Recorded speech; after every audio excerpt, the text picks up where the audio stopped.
Ti piacerebbe un super tele molto economico e talmente compatto e leggero da poterlo lasciare sempre in borsa?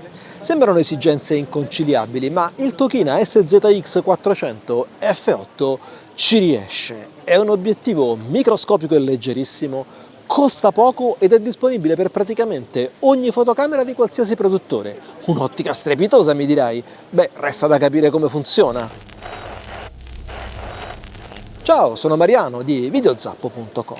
Lavoro come fotografo professionista da almeno 35 anni ed ho una vera passione per gli obiettivi strani, specialmente per le loro possibilità creative. Il Tokina SZX 400 F8 è un super teleobiettivo che a seconda dell'uso che deciderei di farne può diventare strano, se preferisci creativo, ma anche indistinguibile da un super tele blasonato che costa 10 volte tanto. Io ho acquistato questo Tokina SZX 400 con i miei soldi, il video non è sponsorizzato, nella descrizione qui sotto ti lascio il link ovviamente a questo obiettivo in particolare, ma anche tanti altri link che ti permettono di supportare il mio lavoro in maniera gratuita o addirittura risparmiando e contribuiscono a mantenere l'indipendenza dei miei contenuti. Come ha fatto questo Tokina SZX 400 F8? È un obiettivo catadiottrico, reflex, è più elegante, ma insomma il concetto è lo stesso. Vuol dire che c'è uno specchio, che è quello che vedi sul fondo, un altro piccolo specchio dalla parte opposta di questo dettaglio e pochi elementi in vetro. Questo riduce drasticamente le dimensioni dell'obiettivo e lo rende estremamente leggero, perché appunto il vetro utilizzato è davvero poco. Questo tipo di costruzione non prevede il diaframma, per cui è un obiettivo f8 fisso. La messa a fuoco è completamente manuale, ha una corsa di 270 gradi, quindi molto lunga e anche la giusta fluidità. Devo dire, l'anello è molto piacevole da utilizzare. Il problema qual è? È che nonostante questa corsa lunga, quando sei tra i 15-20 metri e l'infinito, è molto difficile fermarsi nel punto corretto di messa a fuoco, perché basta veramente un niente per avere una foto fuori fuoco. Per mettere a fuoco meglio aiutarsi col focus peaking o meglio ancora ingrandire al massimo l'immagine. Io ho dedicato un video completo su come utilizzare un'ottica totalmente manuale, ti lascio il link nella descrizione qui sotto e nella card sopra alla mia testa. La filettatura per i filtri è da 67 mm, dunque un diametro piuttosto ordinario, e puoi collegarci anche il paraluce fornito in dotazione completamente in metallo, anche questo leggero. Quando non lo usi puoi riporlo al contrario, per cui l'obiettivo resta bello compatto, fa più o meno il suo dovere, è ben fatto. L'innesto alla fotocamera è basato sul sistema T2. È un metodo utilizzatissimo in fotografia astronomica per collegare le macchine ai telescopi. È un sistema a vite, per cui vedi che per togliere l'adattatore è necessario svitarlo, e in kit con questo obiettivo, volendo, puoi acquistare un moltiplicatore di focale che però anche questo è per T2, dunque è a vite. Gli adattatori T2 esistono per praticamente qualunque innesto. Io l'ho preso per Nikon F perché avevo già a disposizione l'adattatore da Nikon a Sony ed è una versione di questo obiettivo che inspiegabilmente costa molto di meno di quella nativa per Sony. Sono disponibili tutta una serie di kit. Nel frattempo vedi, abbiamo montato il duplicatore di focale che consente di trasformare questo obiettivo in un 800 f16, dunque bello buio ma piuttosto lungo. Ti dicevo, ci sono svariati kit per praticamente qualunque cosa possa venirti in mente, qualunque sistema reflex o mirrorless ha un adattatore T2, esistono vari kit, ti lascio tutte le informazioni nella descrizione qui sotto. Nel complesso non è molto diverso dai catadiottrici russi degli anni 80-90 che a tutt'oggi trovi in vendita per 80, 100, 200 euro al massimo su eBay. La differenza qual è? Questo è un obiettivo moderno, è compatto e leggero, puoi lasciarlo tranquillamente in borsa. Certo, continua a mancare una messa a fuoco automatica, ma soprattutto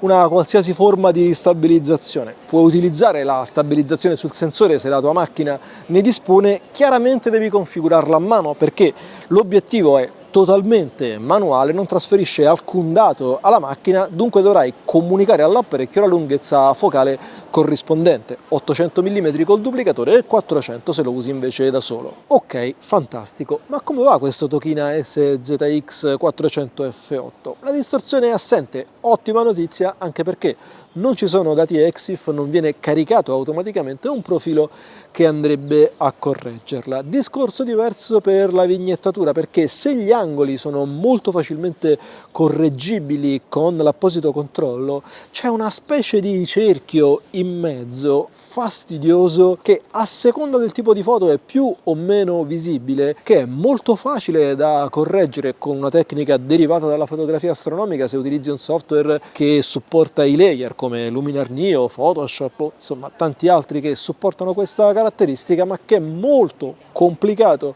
da correggere se utilizzi degli editor RAW classici come potrebbe anche essere Lightroom o Capture One. Non è particolarmente evidente con tutti i soggetti, ma in ogni caso c'è, è sempre lì, si tratta soltanto se diventa fastidiosa o meno. Per quanto riguarda la nitidezza, le cose sono un pochino complicate perché manca di contrasto, questo obiettivo ha una resa molto morbida e manca anche di nitidezza, ma i dettagli ci sono, per cui aggiungendo sharpening in post-produzione e aggiungendo contrasto ti sembra di avere a che fare con un altro obiettivo. Le foto non sono fantastiche come quelle di un 100-400 G Master Sony, ottica con cui l'ho confrontato e che evidentemente non regge il confronto, ma considera anche quella differenza di prezzo di 1 a 10. Con l'opportuno trattamento in post-produzione io trovo che le immagini siano il più delle volte godibili. Quello che va a rovinarle spesso e volentieri è il flare, anche utilizzando il paraluce, specialmente nelle foto notturne dove magari c'è qualche lampione in giro che riesce ad arrivare all'obiettivo, ti trovi con queste immagini fantasma delle luci che puoi anche correggere cambiando leggerissimamente l'inquadratura, ma bisogna farci attenzione. La resa dello sfocato del bokeh o piace o non piace, è caratteristica delle ottiche catadiottriche, l'ostruzione centrale ovviamente si vede nel bokeh, c'è chi apprezza questa caratteristica come effetto creativo, chi invece non la sopporta, ma c'è poco da fare. Quello che invece è difficile farsi piacere è la transizione tra la zona a fuoco e quella sfocata, e questo anche perché l'aberrazione cromatica laterale, il cosiddetto low-key, è piuttosto evidente e diventa catastrofico nel momento in cui utilizzi il moltiplicatore di focale che a sua volta non è che faccia questo gran lavoro con la nitidezza. Ti trovi con delle foto estremamente morbide, la focale poi è lunghissima, il diaframma chiuso, dunque non è neanche facile avere degli scatti fermi, ma in linea di principio il centro è in qualche modo accettabile. Quando ti allontani questa nitidezza cala in maniera drammatica e l'aberrazione cromatica laterale diventa un problema a mio avviso ingestibile, per cui se hai oggetti che non sono a fuoco il duplicatore di focale assolutamente non si può utilizzare. Comunque verifica con i tuoi occhi, puoi scaricare queste immagini dal Video Zappo Fan Club linkato in descrizione. Come avrai capito, per realizzare un obiettivo così compatto e leggero Tokina è dovuta scendere a compromessi su alcuni aspetti, ma nonostante questo io trovo che per alcuni utenti possa ancora essere un buon acquisto. Immagina per esempio nella fotografia di paesaggio avere un oggetto che comunque puoi lasciare in borsa e che ti consente di raggiungere dettagli del paesaggio molto lontani, può essere molto comodo, e in queste condizioni il Tokina SZX 400 tende a fornire dei risultati più che discreti. Quando le cose sono molto lontane e c'è tanta atmosfera in mezzo, i difetti introdotti da questa enorme quantità d'aria, specialmente se fa caldo, ma in generale quando c'è tanta aria le cose tendono a perdere del dettaglio, per cui i difetti dell'obiettivo vengono mascherati da quello che comunque è l'elemento ottico, l'aria che devi attraversare per realizzare quella foto. Ancora più adatto lo trovo per la fotografia, ad esempio della luna, con qualche dettaglio del paesaggio, specialmente quando sta salendo o sta calando, perché in quelle condizioni ottenere un'immagine bella incisa della luna è praticamente impossibile, per cui anche questa relativa carenza di nitidezza del Tokina SZX 400 viene mascherata. Per realizzare qualche effetto speciale nel ritratto può essere anche qua una buona idea. Certo, la messa a fuoco manuale non è particolarmente comoda e con una focale così lunga ci vuole una discreta collaborazione da parte della persona che stai fotografando. Ciò per cui non è adatto a mio avviso sono le foto dinamiche dove c'è del movimento. Io ho provato ad utilizzarlo in queste condizioni, ho una discreta manualità nella messa a fuoco in manuale, ma nonostante questo è comunque difficile ottenere degli scatti belli incisi. Nella descrizione qui sotto nel primo commento ti lascio il link a tutte le versioni disponibili e ai vari kit.